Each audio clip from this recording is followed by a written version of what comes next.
instead of having to stand over here in the heat, on the concrete, in the wash rack, in the baking sun, we can do this right here on the cross ties in our barn. And before you start, you want to make sure that you have run the hot water out of your hose, which I did before we got started. And then I'm going to put my hose onto the mist setting for my sprayer. And I can come over in here.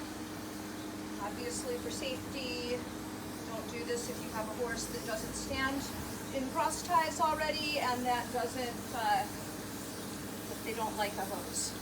But I'm using the mist setting on my hose. I'm just going to go ahead and spray sweat marks off of my horse, and I can use my hand, or I could use a little rubber curry if I wanted, just to kind of massage those out.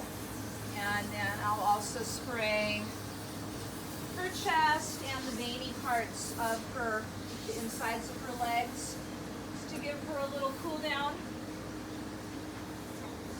I'm doing between the back legs and around to the other side.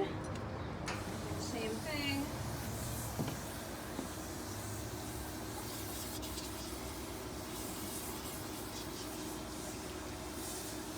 And the thing to notice here that I noticed when I thought of this, and maybe you've already thought of this too, I'm not making a big muddy mess. If you look at the ground here, there's very, very little water wasted onto the ground.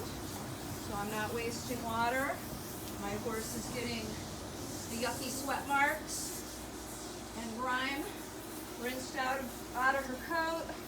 No, this is not a bath to prep for a show, but this is a nice little water-saving cool down on a hot summer day. Thank you, Rhonda.